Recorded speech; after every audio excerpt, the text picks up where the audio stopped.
दीवाना अकेला recording studio Kahalgaon. बोलबम बोलबम जय श्री बोलबम बोलबम जय श्री बोलो बोलो शंभुनाथ की सगरो पूजी बाबा चकरिया हो।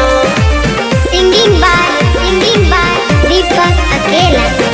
चल हो खबरिया शिव के नगरिया, बाबा के बूटी ले थाकी न डगरिया। बजरिया हो सहरिया हो, सगरो गुंजी बाबा चकरिया हो।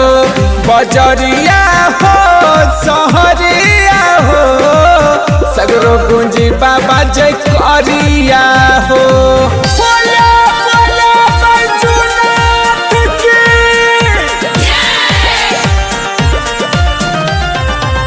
भोले बाबा के दीवाना बा, सभे बलिया में झूमक जमाना बा।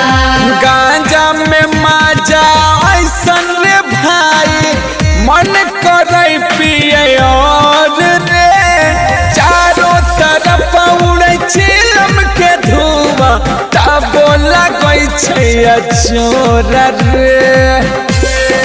बोलबम बोलबम जय श्री बोलबम बोलबम जय श्री कांवरिया हो जय करिया हो, बाबा के नाम के लहरिया हो।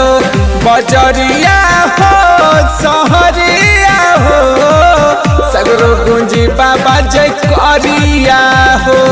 बोलो बोलो शंकर भगवान की सबे के कही नारा बा, बोले गम जता जय कराबा। रोशन दीवाना संगे दीपक अकेला, जाले बाबा दुआर हो। भोले भंडारी आबेले के बसहा सवार हो। बोलबम बोलबम जय श्री बोलबम बोलबम जय श्री भरी हो सुल्तानगंज से जाला भरी हो। धारी हो देवघर में जाके जाला ढारी हो। दीवाना